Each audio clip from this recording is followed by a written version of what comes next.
මොනවද යාළුවනේ ඔයාලට? අද දවස ඉරිදා. ඔයාලට දන්නවනේ ඉතින් අපේ පොඩි චාරිකා දවස කියලා. චාරිකාවක් කිව්වට තාම නම් ස්ථිරයක් නැහැ. කොහේ හරි යනවනම් තාත්තගේ නිවාඩු දවසේනේ අද. ඉතින් තාත්තව තමා හරි ගස්ස ගන්න ඕන. ඉතින් අම්මා පටන් ගත්තා අම්මගේ වැඩ උදෙන්ම. අද නම් යාළුවනේ ක්ලයිමේට් එක නම් ගොඩක්ම හොඳයි. අම්මට නම් හිනා. ඇයි දන්නවද? ඉතින් මොකද සතියකට පස්සේනේ රෙදි වේලන්නවත් ලැබුණේ. ඇත්තටම කිව්වොත් ගොඩක් දවස් වලට පස්සේ තමයි දැන් අපි ඉරවත් දකින්නේ. ඔයාලා දැක්කද හිරමාමව? ඔක්කොටම කලින් නැගිටලා ඉන්නේ මේ වැඩට යන්න වගේ මේ අපේ පොඩි එක්කෙනානේ.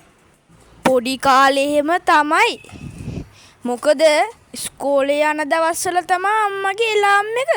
මේ ඉන්නේ කොල්ලා තාම නිදි. අම්මගේ එලාම් එක වැදිනකන් තමයි. හිරු එළිය දැක්ක ගමම්ම ඉතින් සොනික් වගේ හරියට මේ වොෂින් මැෂින් එක ගාව. ආයි ඉතින් මොනවාද? උදේ කෑම තමයි. බලන්නකෝ අද අම්මා මොනවාද හදන්නම යන්නේ කියලා. ඔන්න බලන්න බඩු.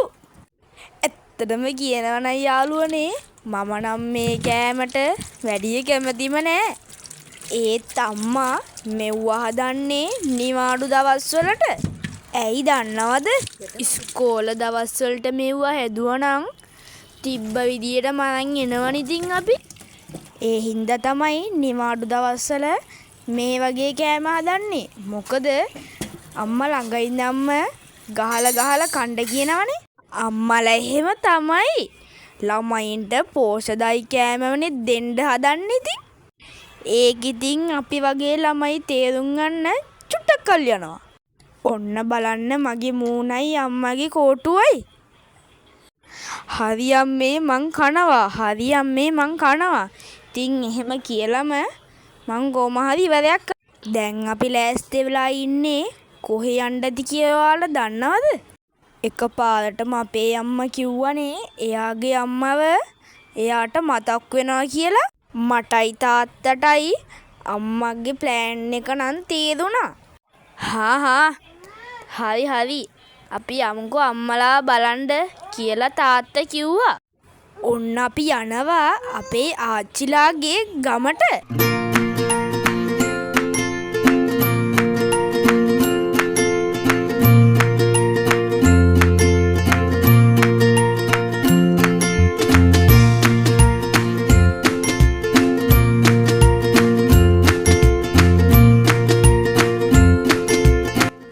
ගමනක් යනකොට තින් ළඟ පැත්ත තියෙන අච්චාරුවක් කන්න නැතුව කොහොමද? ඉතින් අපිත් ගත්ත සුබිලි චිල් අච්චාරුවක්. අපි ඉතින් වෙරළු අච්චාරුයි අන්නාසිත් ගත්තා.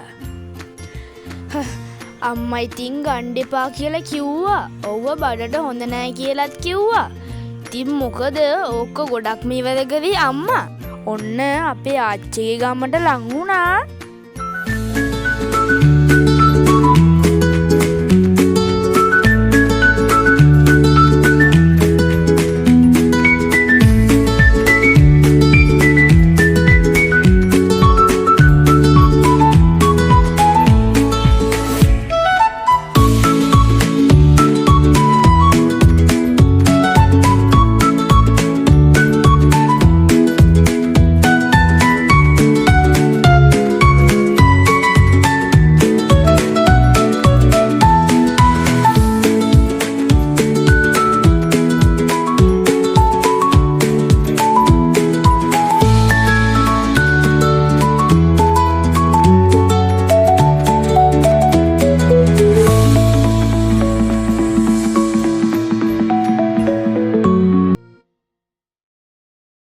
ඇත්තම කියනවා නම් අපේ මේ ගමුවටත් මේ අපේ ආච්චිගේ ගමටත් තියෙන වෙනස්කම ටික බලන්නකෝ. යාළුවනේ මේ ගමට නිකන් ඇතුල් වෙනකොට පොඩි සීතලක් වගේ දැනෙනවනේ. අපි ඉන්න තැන ඉතින් අපිට දුම් වාහන ශබ්ද ඔය බිල්ඩින් වර්ගනේ පේන්න තියෙන්නේ. අපි ආච්චිලා ගෙදරට ආවා. ඉතින් මොකද මගේ බොක්කත් එක්ක අපේ සෙල්ලම පටන් ගත්තා. ඇත්ත වශයෙන් යාළුවනේ ප්ලෑන් කළේ නම් අම්මා විනෝද වුණේ අපි. ආච්චිගේ ගම කිව්වට ආච්චිගේ ගම මොකක්ද කියලාට තාම කිව්වේ නෑනේ. ආච්චිගේ ගම තමයි කොට්රාමුල්ල. ඇත්තටම යාළුවනේ එකේ ඉඳන් 3 වසර යනකම් ඉගෙන ගත්තේ මේ ගමේ ඉස්කෝලේ තමයි. ඒ ගැන විස්තර මං අලුත් වීඩියෝ එකකින් කියන්නම්කෝ. හවස 5 වගේ අපේ ගමට අපි ආයෙ පිටත් වුණා. කවුරුත් ඉතින් ගමන ගිහිල්ලා එනකොට දකින දේවල් ගන්නවනේ. ඉතින් අපිත් ඒ වගේ දෙයක් ගත්තා. අපේ අම්මට උයන්න ඉතින් වලන්න හැල්ලු. ඉතින් වලම් වලින් එකක් දෙකක් ගත්තා. අන්තිමට කුස්සියට ඕන දේවලුත් අපි අරගෙන තමයි ආවේ. ඔන්න ඔහොම තමයි අද දවස අපි විනෝදයෙන් ගත කරේ. කොහොමද යාළුවනේ ඔයාලට? දැන් ඔයාලා දැකලා ඇති මගේ වීඩියෝ එක. දවස් 7ම අම්මලා වැඩනේ. දැන් යාළුවා දවසක්වත් විවේකයක් දෙන්න ඕනේ අපි. එහෙම දුන්නේ නැත්තම් එයාලා මානසික තත්ත්වයට වැටෙනවනේ. හරි. එයාලා අපි දවසක්වත් විවේකයක් දීලා කොහේ හරි එක්කන් යන්න ඕන. හරි. එහෙම එක්කන් ගියේ නැතුනොත් අම්මගේ ඇක්ෂන් එක බලන්නකෝ. අම්මේ මුකුත් එහෙමනේ කතා කරන්නේ අම්මලා. හොඳයි. දැන් ගමන ගිහිල්ලා ඉවර වෙලා බලමුකෝ. අම්මේ මොකද සුදු මැණිකේ ඔහොමනේ කතා කරන්නේ.